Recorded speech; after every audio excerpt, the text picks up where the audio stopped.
I'm delighted to introduce Ludovic Serex, and today he will talk about soft implementable electrodes to interface with the brain.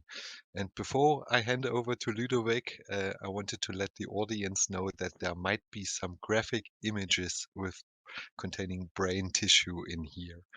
So, Ludovic, we over to you. Enjoy the presentation. Well, thank you very much for the introduction, and thank you for the opportunity to present at TechSplick. So my name is Ludovic Serex, and I'm the CEO and co-founder of Neurosoft Bioelectronics.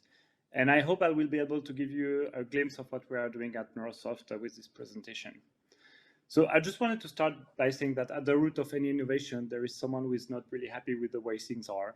Because if everything was perfect, there would be no need for change or innovation.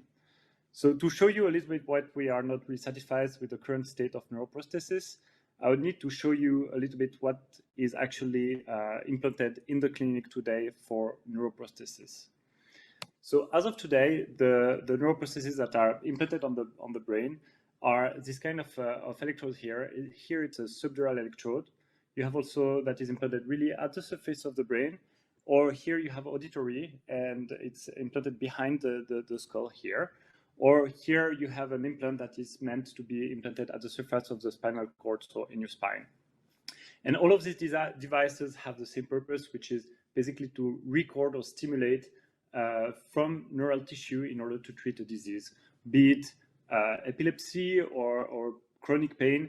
And they are all manufactured in the exact same way, which is basically this extremely rigid platinum chunk that are actually embedded in also a rigid silicone substrate. And all of this gives implants that are quite chunky and at the end of the day, not very compliant.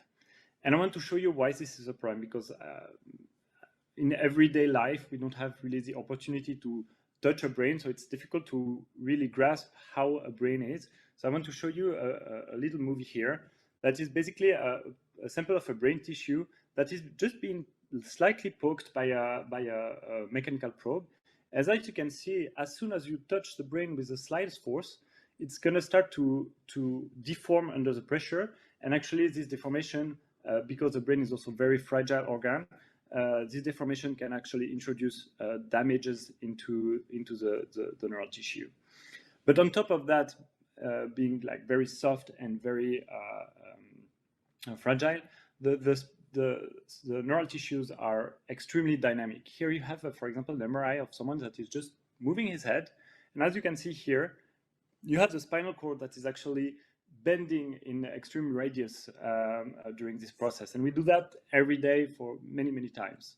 And even if you're not moving at all, just the pulsation of your blood inside the brain and the spinal cord fluid inside the brain is pulsating, and it's actually inducing movements inside the brain. And as you can see, it can end up having a lot of movement in this.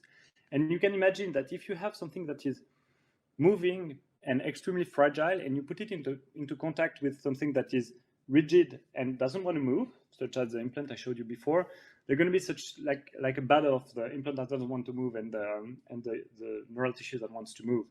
And given the mechanical mismatch between the two, you can imagine that the one that's going to win every time is going to be the implant. And so you will end up with damage on your brain or spinal cord over time.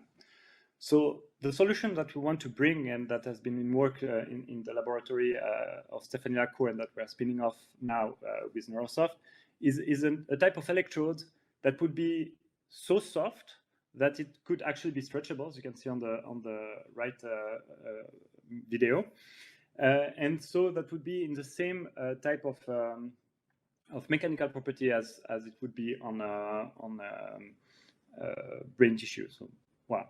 And on top of that, what we want to be able to do is to be, and I will explain you later why we want that, but also to be able to have electrodes that are a bit smaller than what we have right now in the clinic.